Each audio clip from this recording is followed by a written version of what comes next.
little session yesterday. My session is titled Creative Piano Arranging and Performing, and those two things are not necessarily one and the same. So I just kind of spent yesterday talking about my creative process a bit, with an eye towards maybe enlightening, like you say, how my pieces work, and maybe with an eye towards encouraging people to do some arranging on their own. Today, I just thought I would talk about kind of my values as a pianist in terms of musicianship at the piano. And it's risky because I may be saying things that you all are keenly aware of already. Some of you may have been playing the piano much longer than I have, and you may have been teaching the kind of things that I'm about to say for decades. But still, maybe I'll phrase them in a new way or something, or I don't know, put them together in some way that maybe helpful. So, are all of you pianists? I don't think I know you. Where are you from? I'm from Columbia. Columbia. South Carolina. Oh, welcome. Thank What you. church are you at? St. Andrew's Presbyterian. Oh, so you're here with Mark. Right. Yeah, good. I saw him yesterday. I thought you were sitting with him yesterday. Yeah, I'm his wife. You are? Okay. That's okay. Okay, good. I saw you. I never met you. No, I'm Sharon. Nice to meet you. I'm sorry. Pardon us while we figured life out. Two and two together. I've known Mark for a while. I've known of him, and we've interacted some. Just never met his better half. So, well, glad you're here. Thank you. You were, I do have to ask you though, you were at the university, is that right? At Bob Jones? Did you do any work at Carolina? No. Okay, well, Mark and I were talking about it last night. He said, well, I think you did some work at Carolina. No. I went to KU. Okay. My degree. Stephen Brundage, if you know him, did some work at USC recently. No. There's a few people from here that have gone down recently, Okay. but not me. Okay, all is right with the world now.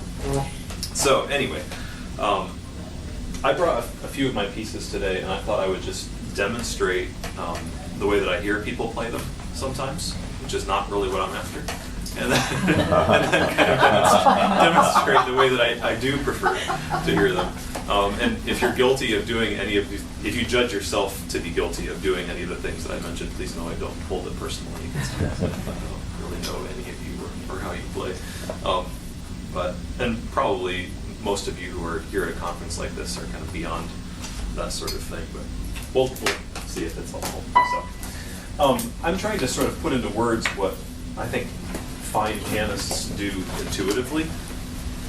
So, probably what things I say will not be revolutionary in terms of sound, but I'm just trying to kind of systematize and categorize things so that we can actually talk about what it is that we're after with musicianship. I mentioned yesterday in my session that I felt like I was a pianist for many, many years before I ever became a musician. And that the two don't automatically go together. Piano and voice are both kind of like that.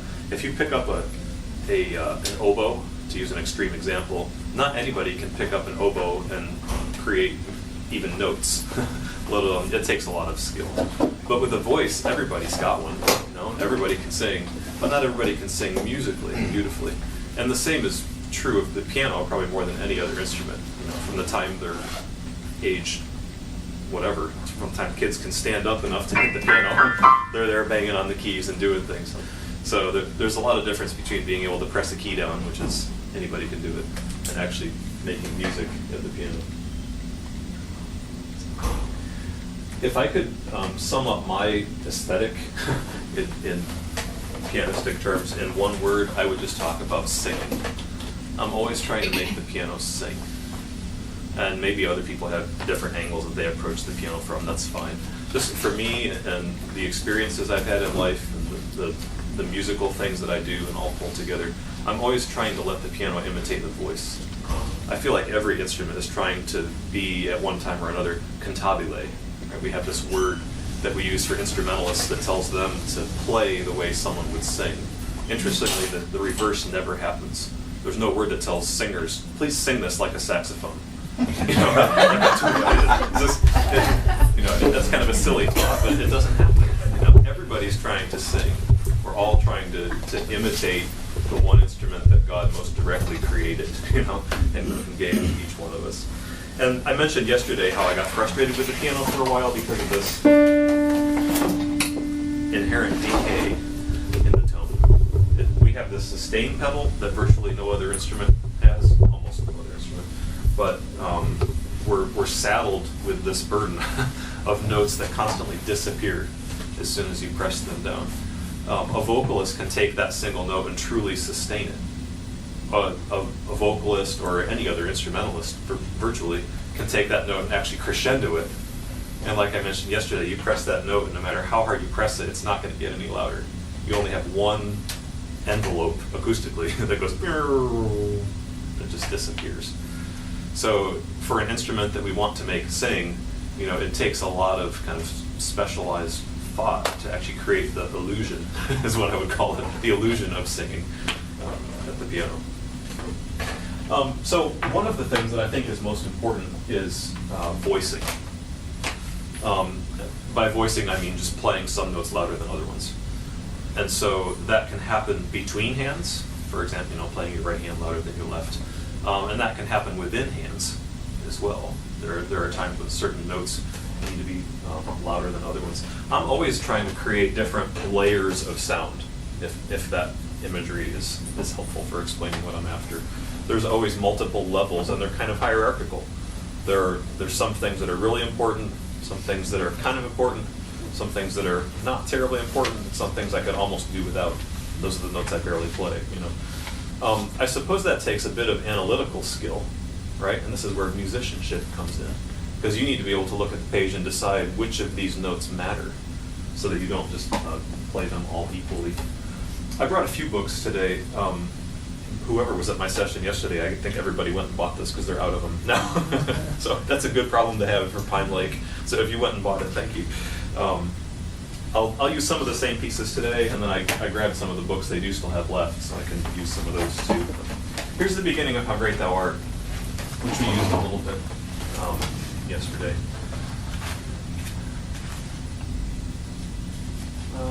I'll just play the first page maybe.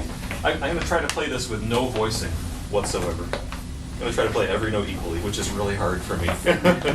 But this is what I get sometimes, and it's not really what I'm after. It's hard to not play rhythmically robotic too, sorry.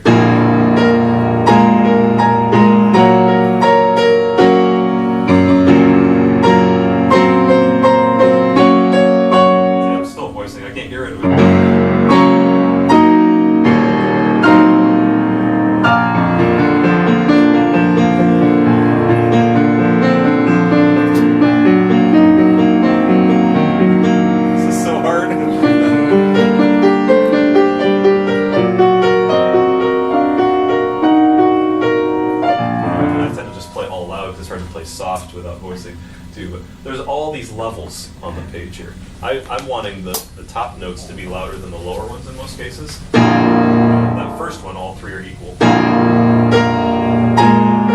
soon as we get here, I'm going for top. Here, I'm on not, or. I'm after.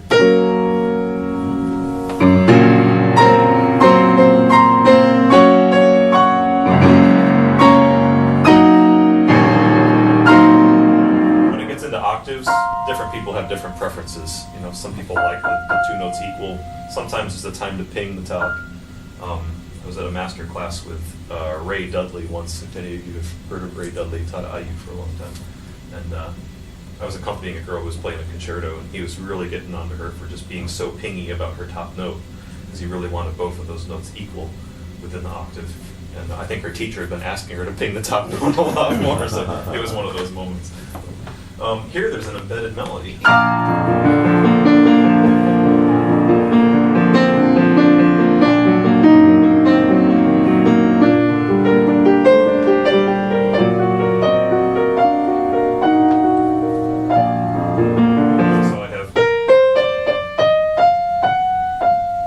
This is a way that we can create singing, because we're almost kind of being the accompanist and the soloist at the same time. I have some top notes who are singing the solo, and I have some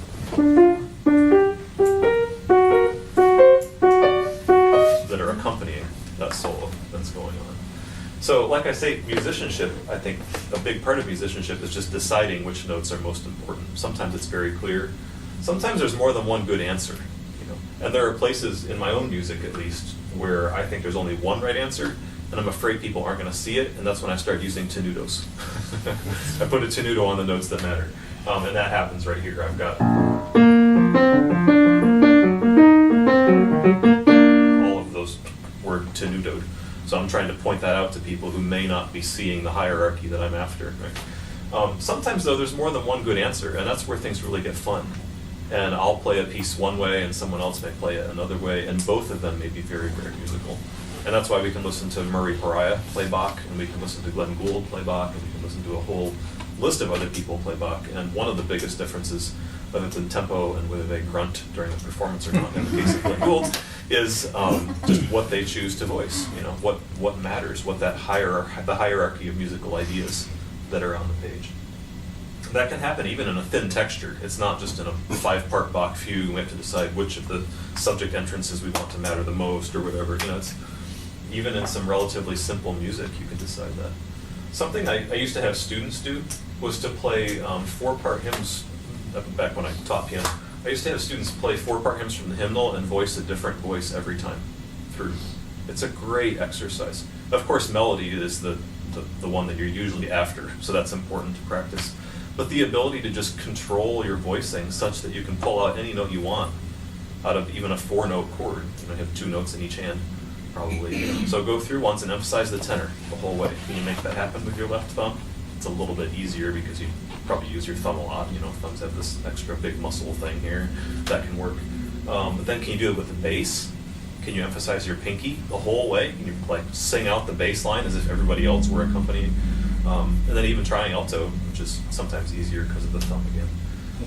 But that can be a good bit of exercise that's really revelatory about whether you know your voicing or not. I played a little bit of The King of Love yesterday too.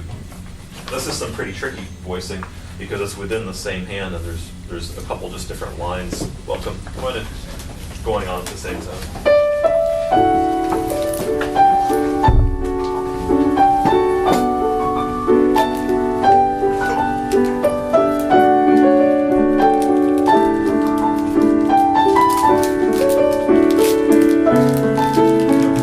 Important ideas.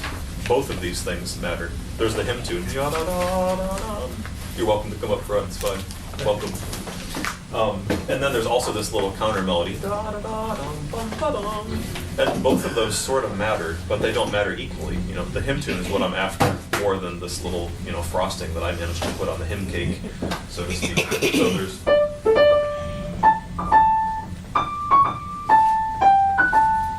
kind of want to hear that, but what I want to hear more is.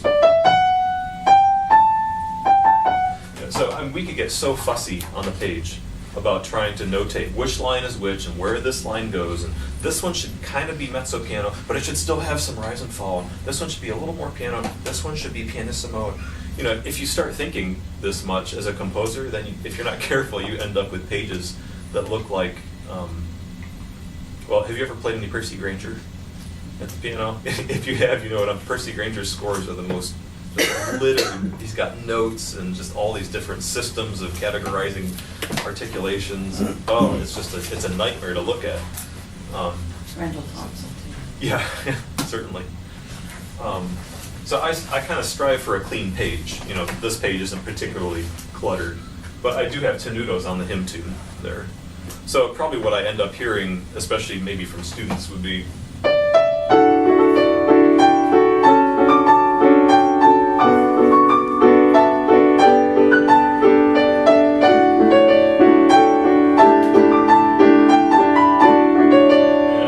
Differentiation between those two. That's a really hard one though, because you got 2 lines within one hand that are just kind of weaving around each other. This was originally a choral piece, so the piano could just happily go bum, bum, bum, bum, while the choir sang. Here I'm trying to combine all that, and it gets a little tricky. And thankfully, Craig Courtney, when he was editing this, he pointed out a couple places that were just going to be too hard for everybody. He's like, you got to simplify that. Somebody speaking into your life that way is a good thing. Anyway, that's the voicing thing. So I think that's a crucial part of singing, because we're creating the illusion of soloist and accompanist at the same time at the piano. Another key aspect of singing at the piano, certainly, is phrasing. And people mean different things sometimes when they say the word phrasing. I mean, probably the best way to just talk about phrasing is, again, to think of a singer. And where is a singer going to breathe? Where are they going to sustain their breath stream? Where is it going to keep going? And where is it going to taper off so they have to grab a breath and then start again? An instrumentalist, wind instruments at least, have to do the same thing. And even string instruments have to think that way. And a lot of times we talk about breathing with the music.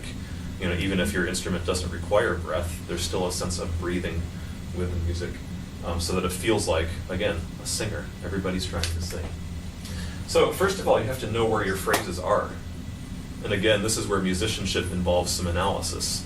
You have to look at a page. If you're going to play this arrangement, you're going to have to look at this and decide where the phrases start and where they end. What are you going to do as one phrase? This is the second stanza of this is.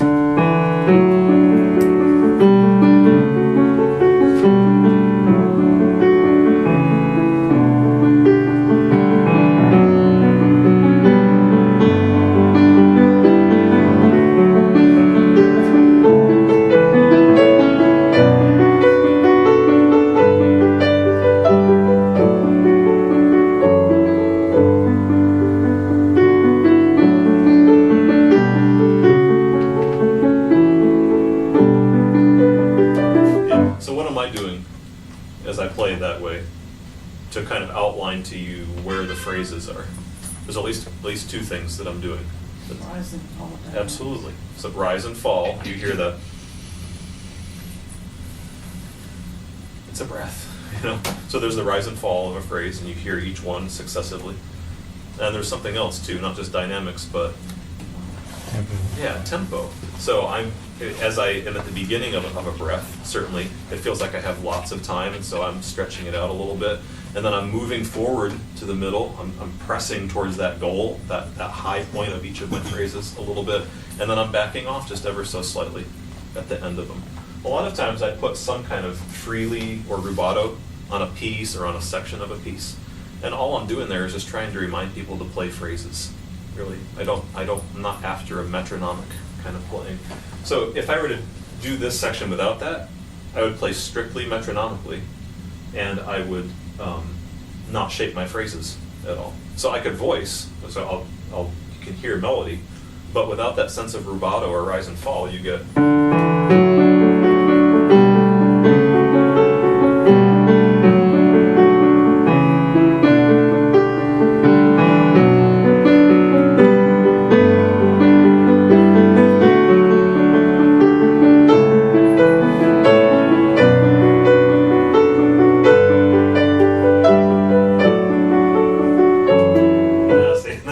Tapering off.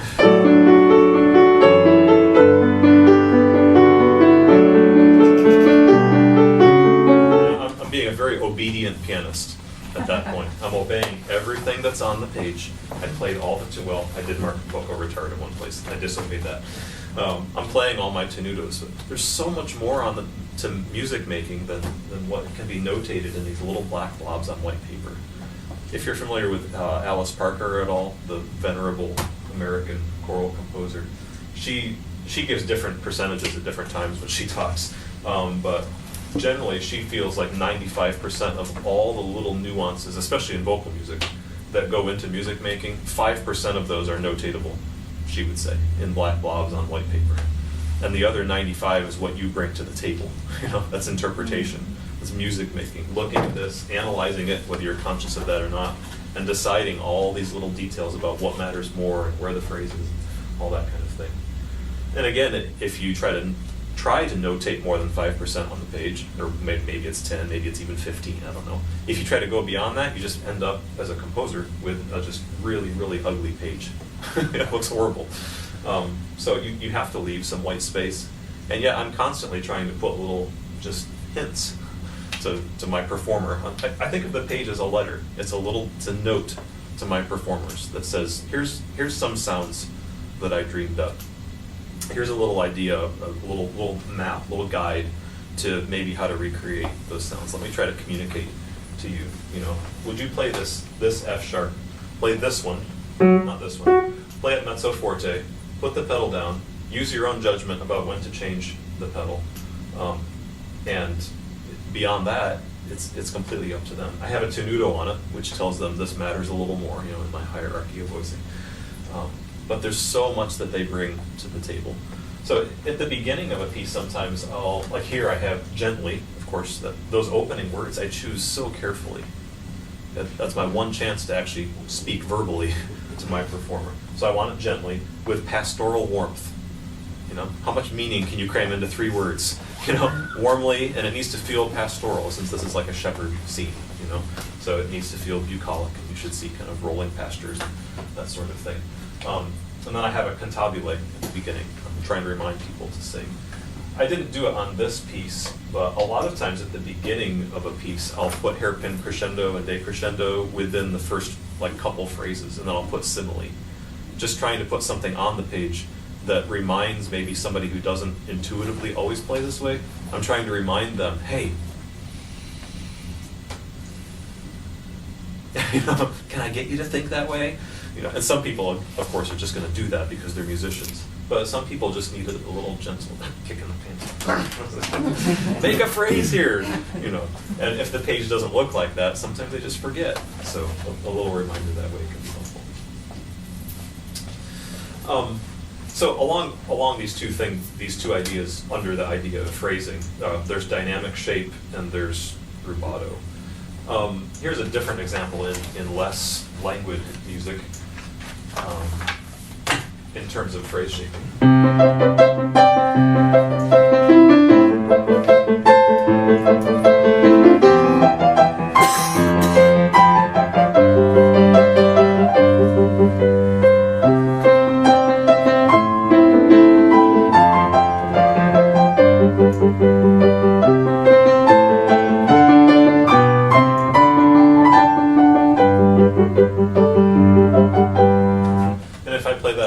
Phrase shape at all, no sense of where's my destination dynamically, you get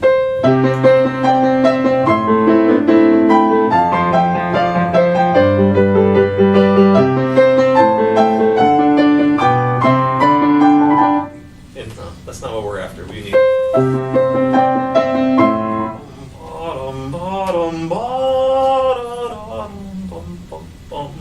and it doesn't have to be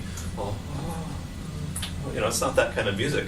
There's lots of energy in life in this, but it lifts off the ground so much more if there's just a sense of phrase shape for that. In terms of rubato,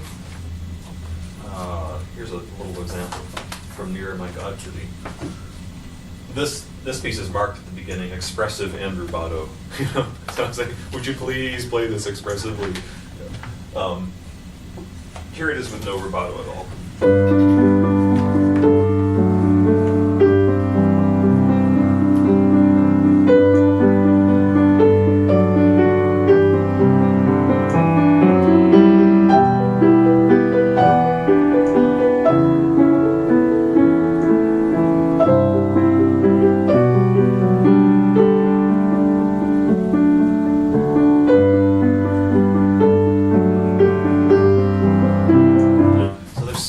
I did several things well there. If I were your piano student, you'd be praising this and this and this. And then you'd say, but it needs to breathe. It needs a sense of phrasing. There is such a thing as too much rubato, and you've probably experienced that at one time or another. A good rubato doesn't feel exaggerated. It just feels like the music is going to breathe a little bit. So this is what I'm after with rubato in this piece.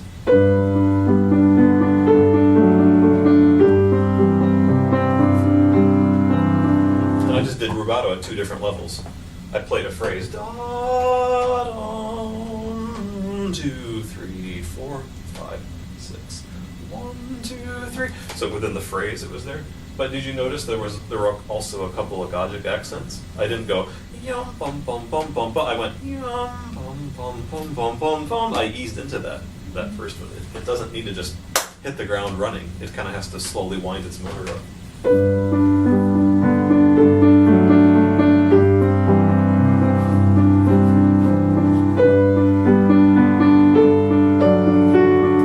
And there I'm pausing for the leap, the way a singer would. Bum, dum, bum, bum. I'm just taking a little time for the bum, bum. I'm not just going to bang it out like a pianist. You know, look, I can accomplish any leap in any speed. I'm trying to be a vocalist who's kind of preparing for the leap and getting ready and then making sure they found their note. So my point is we're just trying to sing. We're trying to be singers, and the more you play like a singer, well, in most ways, then the more musical you're playing.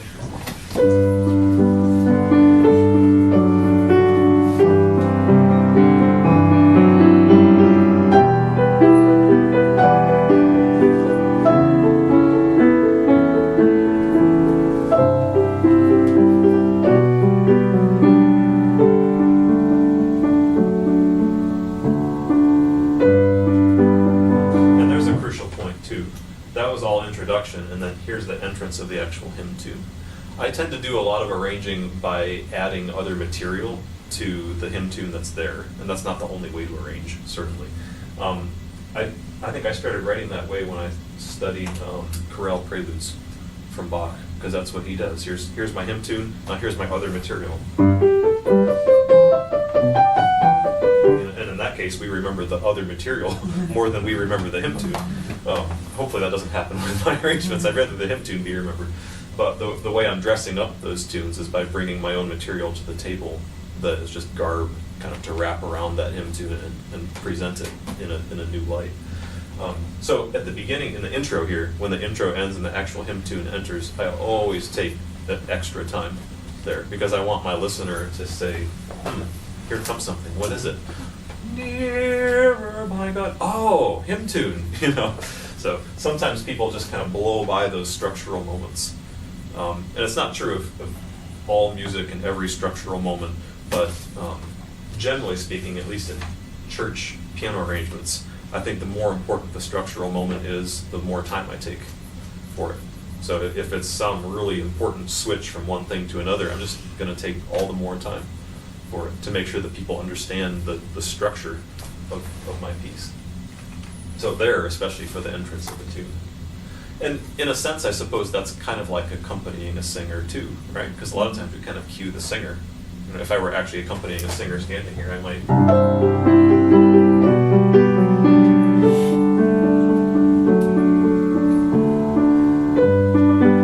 You'd give them a little nod and a little time, and here it is. And so I'm just playing the way I would accompany a singer. So it all goes back to singing for me. That's my point. One last thing here under the idea of phrasing and singing lines is the issue of playing legato at the piano. And that's one of the hardest things to do is to get a good legato. And this is where the idea of these decaying notes, right, really comes back to bite us. It's so difficult to create the illusion, that's all it is an illusion, of legato with notes that inherently decay. Part of this is accomplished by how much you overlap notes or how much you connect them. You know, you can have a non-legato. You know, those are longer held notes, but they're not connected. You can barely connect notes. Or you can get a real soupy legato, or a real, like you're in a reverby hall where the notes keep lasting and kind of overlap your tones.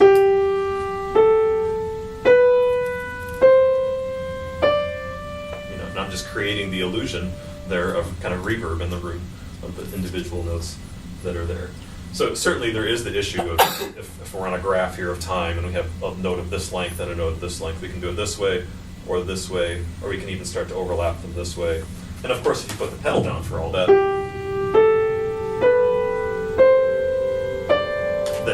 gets a reverb tail that gradually tapers off as they keep playing. If you're a visual learner, maybe this makes sense. If it doesn't, then just ignore me. I can sort of picture that in my mind. So that's certainly a part of legato. But I think so much of legato, again, is just an illusion that's created by all these other things. The rise and fall of a line is a way that we tell the listener's brain, these notes belong together. So it may not just be a matter of how much my notes overlap, it may be a matter of, did I show my listener how this phrase holds together via rise and fall of the line, via some rubato, via just knowing where your phrases are to begin with. That just tells the listener these belong together as a unit. This idea holds together conceptually, in addition to the idea that the notes may overlap sonically. Does that make sense? I think it's almost more, it's as much a perception thing as it is how much my notes may overlap. The middle section of Nearer My God to Thee here is a tough place for legato.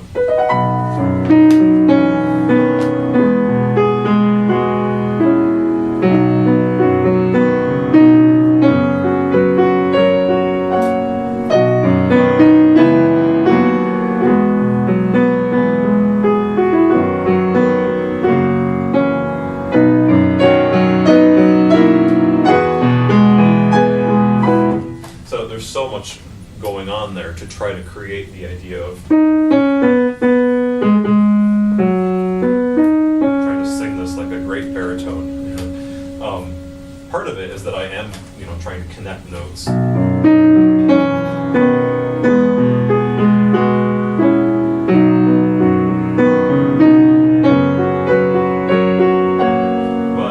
Voicing is so critical at a moment like that because the melody is in the middle of a bunch of other stuff. There's kind of a bass line that's probably the next most important thing. Then there's other harmonic filler that's even less important than all that.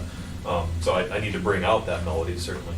But the idea of shaping the phrase, I think, plays just as much of a role as how I pedal it or how I hold my fingers down or whatever. And even a little sense of rubato, again, just holds that line together. Listen to how all that comes together to create the illusion of legato.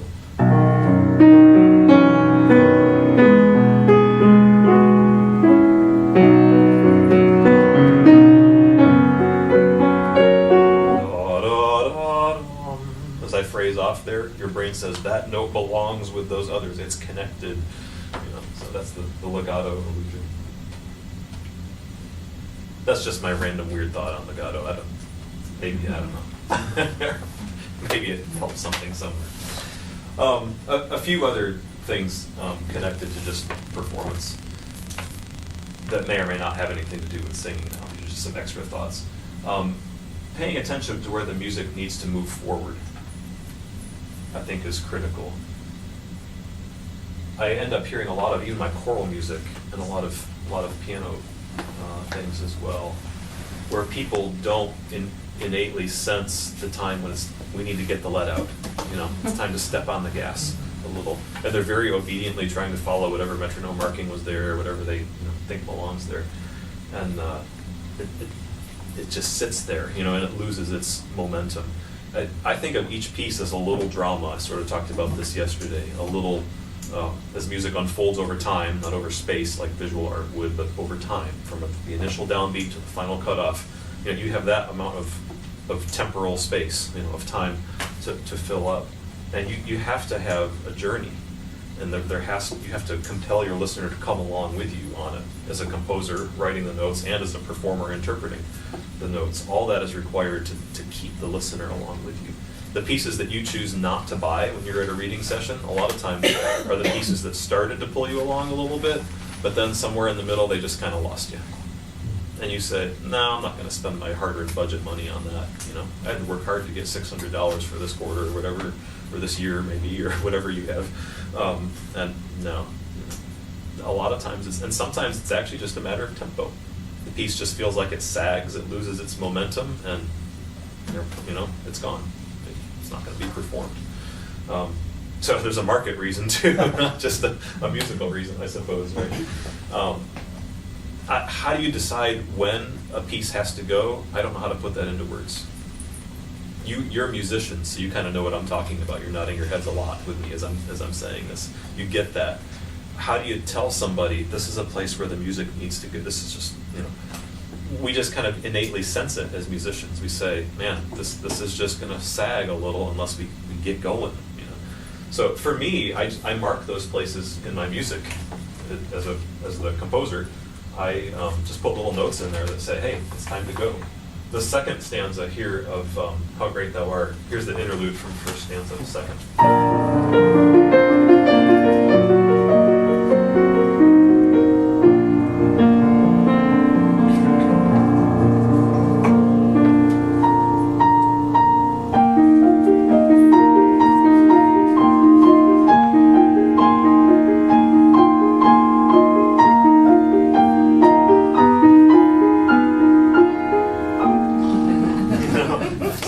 If you keep the metronome there the same tempo as the first, it's not going to work. It needs motion.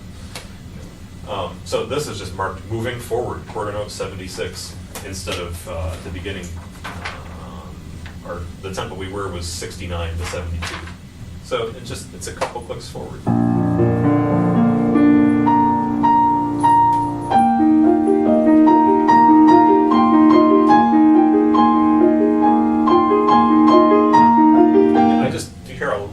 Faster I went there. I didn't do anything drastic.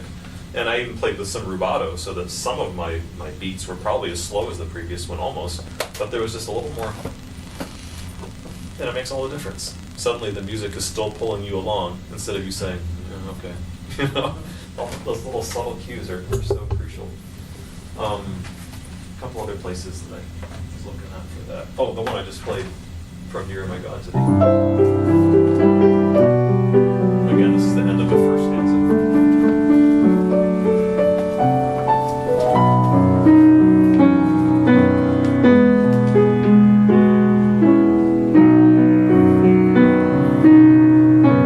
It just sagged.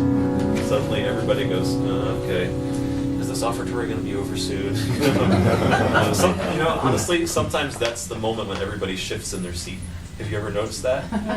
Those moments where the musician performing just doesn't quite get it, they don't feel it's time for the music to go. That's where everybody who was sitting like this feels the need to switch to the other leg. Literally.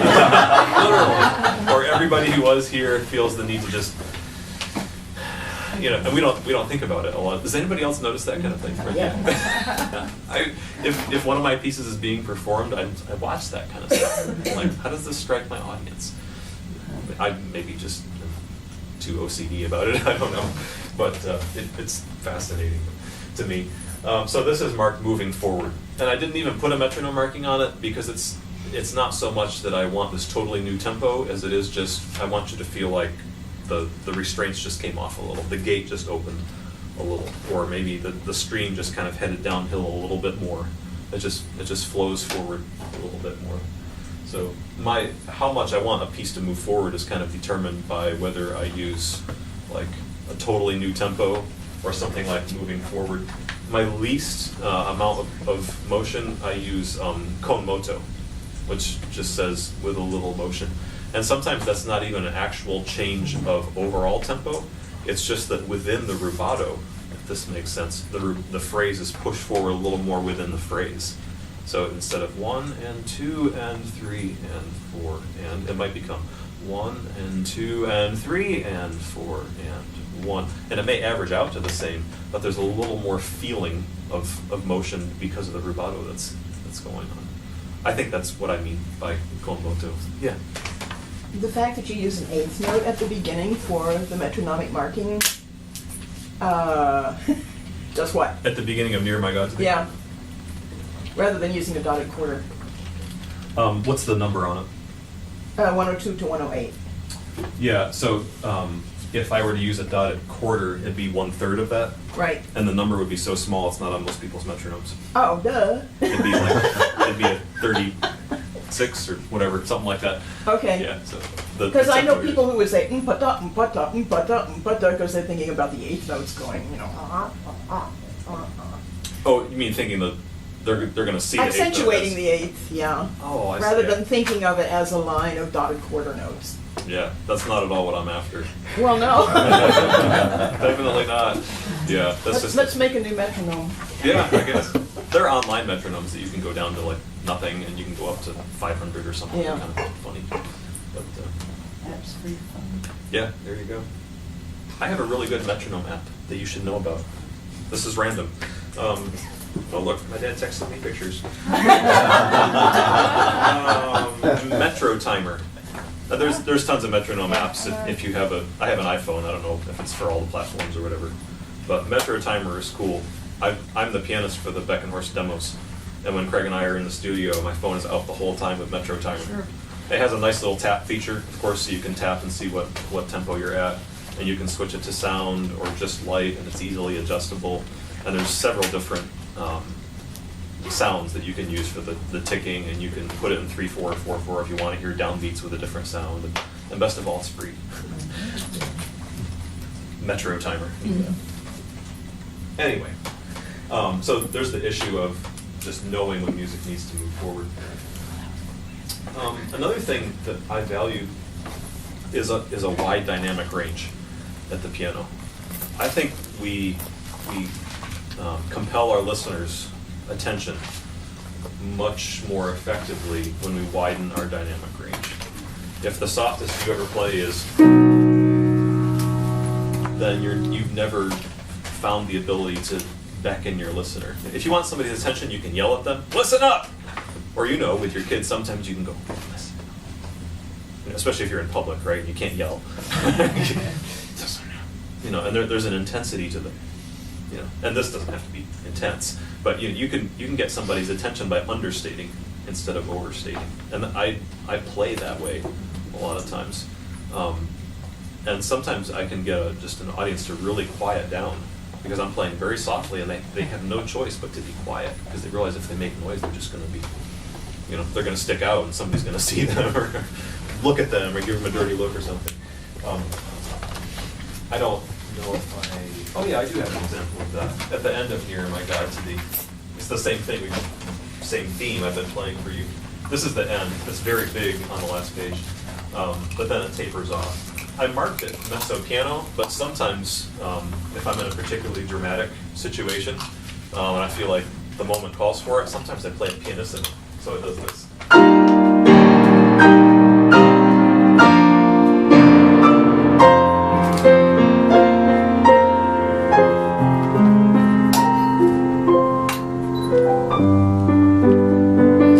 So this is still mezzo.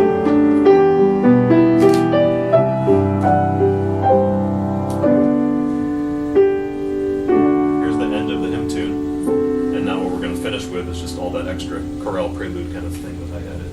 And sometimes I'll do this.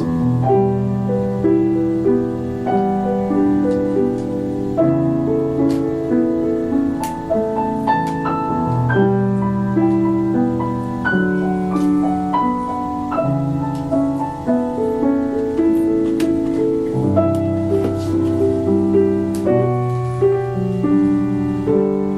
you have to have a responsive piano to do that kind of thing, to just kind of melt into the keys a little bit. If your piano isn't that responsive, then don't try that. You'll have notes that won't sound, ones that pop out. I had a couple that popped up there, but this is a pretty responsive instrument.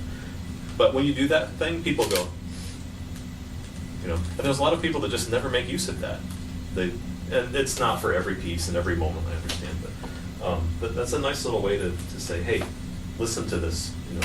The same thing is true of taking more time. Have you ever had a piano piece that had a rest in it, and you were afraid of the rest? You just couldn't bring yourself to lift the pedal up because it felt a little too something, I don't know, overly dramatic, or it takes guts to just sit there and go.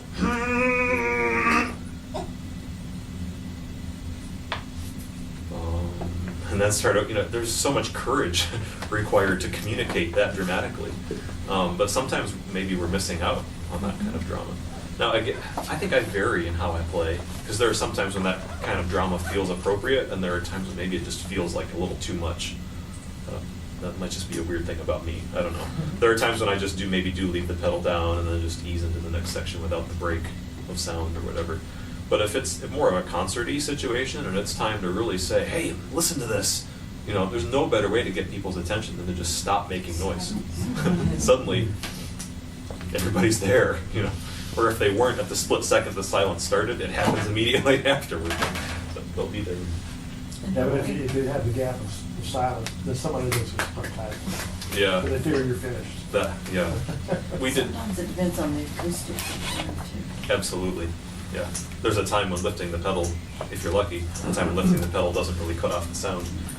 So then you're probably playing a lot drier just to play into the room. Most of us don't have that luxury in our churches. So.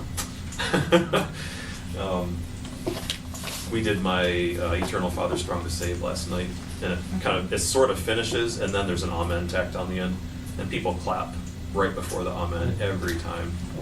If I'm at a performance, I tell the conductor not to cut it off for that reason. Yeah. The music really sounds, I didn't realize it as I wrote it. And then we got to the Kennedy Center, and suddenly we're in there, and I realized, oh, this sounds like a clapping moment. It really isn't a very good ending. It doesn't feel satisfying. If I were the audience member, I really think, objectively maybe, that I would be like, that can't be the end.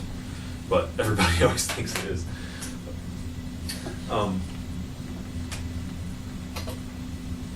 Two more quick things here, and then we can just, maybe if you have some questions you want to pull together, let's just chat for a bit at the end here. Next to last thing, always look for better fingerings in places that you can't control. I've learned this the hard way. It's so easy to just get stuck in ruts of fingering, and you're laughing probably because you've done the same thing, where you play a piece the same way all the time, and you probably just played the first fingering that came to mind.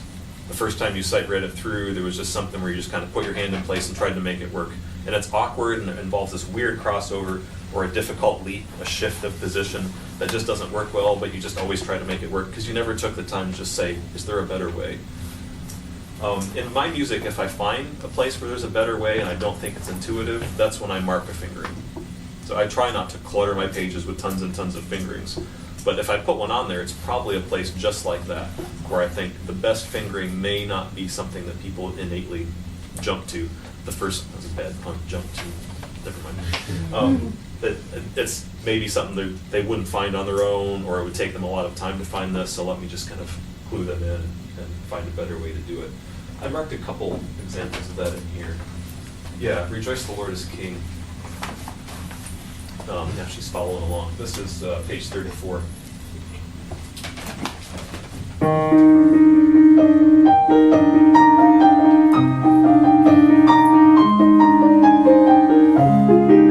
Yeah, if you're a pianist, you heard the hard part, right? Intuitively, I think people just go 5-1, 5-1, 5-1, 5-1, and that's so risky. Your pinky's going to be sliding off the black keys. Your thumb's going to be splashing white keys. I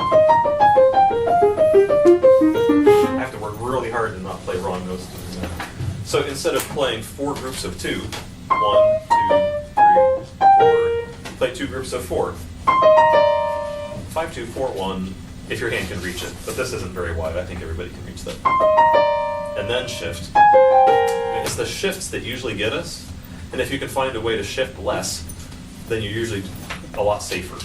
So here, just playing 2 groups of 4 instead of 4 groups of 2 makes it so much safer. And you'll probably never splash a wrong note in that section doing that. And then, this is a really cool example. Page 36, if you're looking at this. Here, in the last stanza, it goes like this.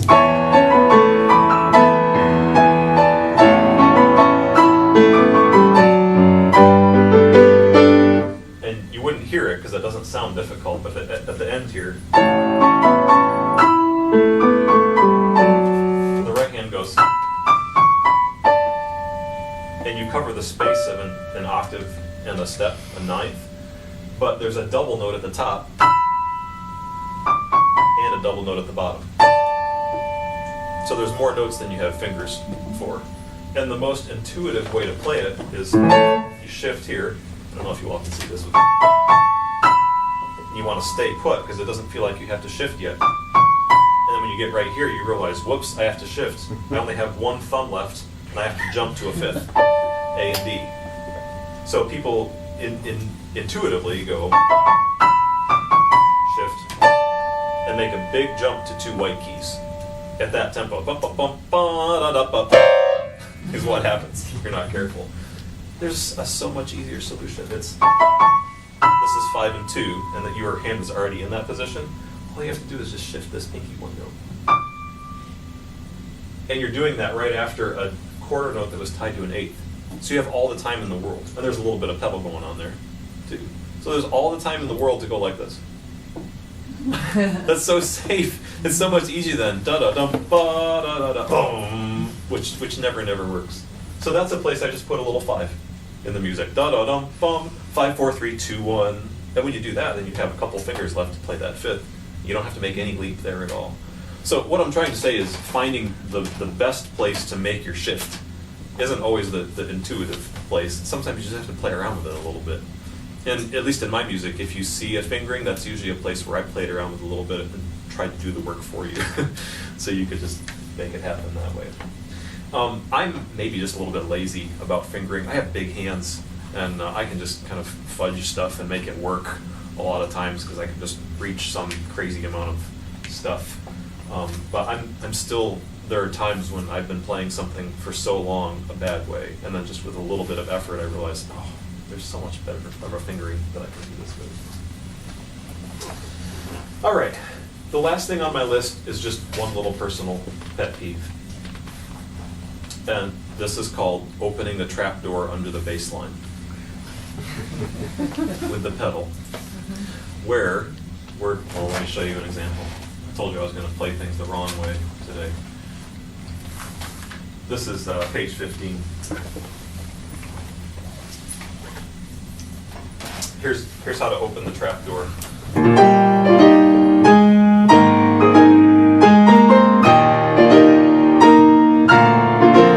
opened it 4 times already. Here's a 5th.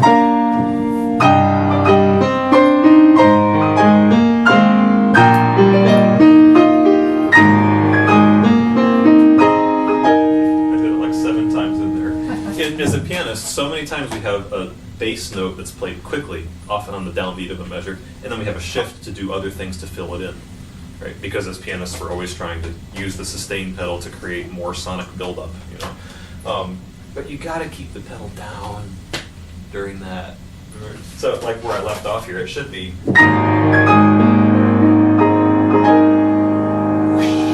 Here's this great big wash of sound, which is what the piano does better than any other instrument. And you still got this much, even after I was talking there, that much is still ringing in the bass. So don't open the trap door where the bass just disappears. Probably you all are beyond that.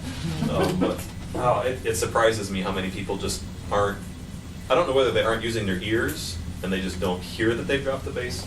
I suspect that it may just be, again, more of like an analytical problem. Like, they don't have the musicianship to look at the page and realize we need that bass line underneath all of this. But whatever it is, you know, let's try to stop that epidemic. I just call it trap door because I just picture like the bass notes there and then whoop, surprise, it's gone. Hang on to your bass line. Okay, that's just my little pet peeve for the day, so thanks for suffering. Do you have questions or comments or something you want clarified or something you disagree with? Something you want to add to? Something else about legato, I know with my students, if you don't get down to the bottom of the key, it's hard to get that C color. Certainly. And if you I hear people play something like this, they don't play well. You know, it's like they're afraid they're going to make mistakes, so they play just on the surface of the key. Yeah.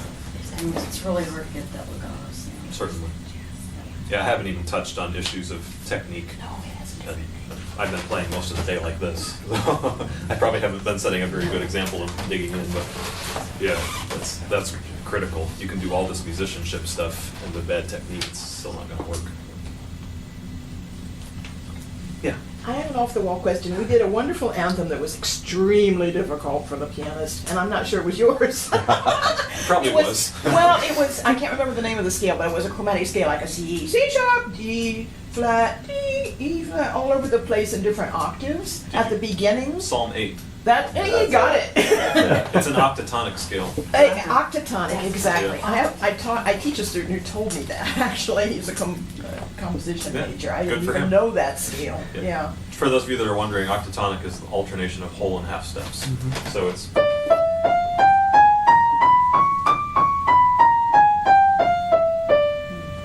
It's a sort of symmetrical division of the octave, in that it keeps it perfect. Unlike the major scale, which is whole, whole, half, whole, whole, whole, half. It's not balanced. It's not symmetrical. This is just whole, half, whole, half, whole, half, whole, half. And you can start with the half, or you can start with the whole. There's 3 different pitch collections available with it, and blah blah blah. You can geek out about it. But the question is how to learn it. Because it goes in all kinds of crazy octaves. It doesn't go in succession. So how pedantic do you have to be about getting the right octave? Well, the beginning of that piece is just painting the expanse of the heavens. Right. It's how Lord, it's how majestic gorgeous. is your name in all the earth. Yeah. So it's.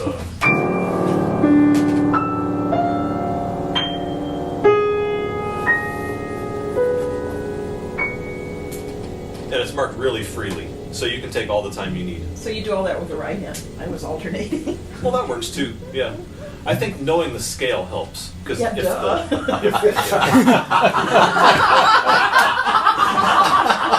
I didn't mean that to be funny. But it's not apparent. I mean, to those of us who are my age, Yeah. I never Once you- heard of that scale. Once you know the pitch collection, that Right. helps a ton, and then you just realize that it's dispersed amongst different octaves. I had to write it out so that finally dawned on me, oh yeah, that's a scale. Yeah, it does just gradually ascend, but Yeah. they're just little stars. I get that. It's just But a you can, play. I get that. Yeah, you can take all the time you need for it. It's in fact, for those of you that haven't seen that score, they're just little note heads with no stems even. So the point is just take all the time you need. Throw a star here, throw one there. When you find the right octave for the next one, throw one there. It's no problem. Just take your time. Thank you. Thanks for not throwing vegetables at me. And it was a learning curve for me. It was really interesting to do. I've never had vegetables thrown at me, but I did get heckled once at a reading session. That was pretty interesting. You all are better than that. Thank you.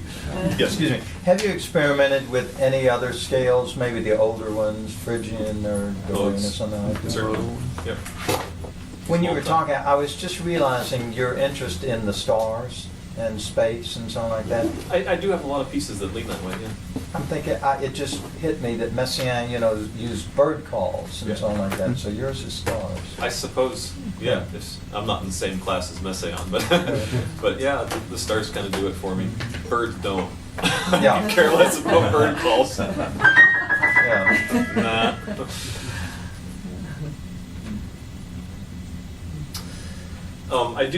There are a few books that are out there still. Don would probably like me to plug these. I think this is my favorite book that I've put together for in terms of piano collections. That's a Becker's Publication Illuminations. That came out this year. It's quite new.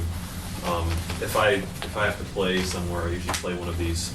I'll be at TCDA next week doing the worship concert program thing, and I'm playing How Great Thou Art out of this for that.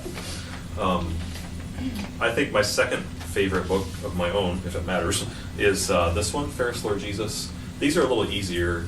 These are kind of intermediate-ish.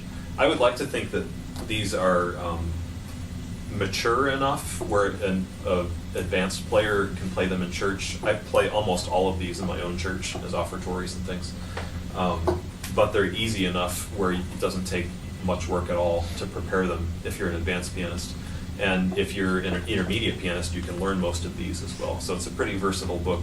I'd like to think that the maturity is musical here rather than technical. So they're learnable for people who are only intermediate in their technique, but they're hopefully like rich enough where even if you're a more mature musician, there's something here you can sink your teeth into and you'll enjoy playing them. So for me, in my own playing, those are kind of my two go-to books. They do still have a few copies of that one out there. They do have a couple other of my older books out there, in case you're interested. I have a few books of duets, 4 hands, 1 piano, and they have one of them out there. That's this, Crown and Waterfall.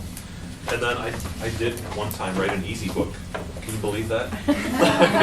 I'm not normally known for writing easy things, but if you are a piano teacher and you need some material for more kind of late beginner or very early advanced, there's a duet or two, and like a teacher duet, simple student part, some pretty simple things. I'd hesitate to put a grade on it. I'm not the greatest at grading piano literature, but it's quite doable. And there's even some focus points at the end for teachers. Like when I taught through these things to some of my beginning students, these are things I was trying to focus on teaching them through the pieces. So if that's helpful pedagogically.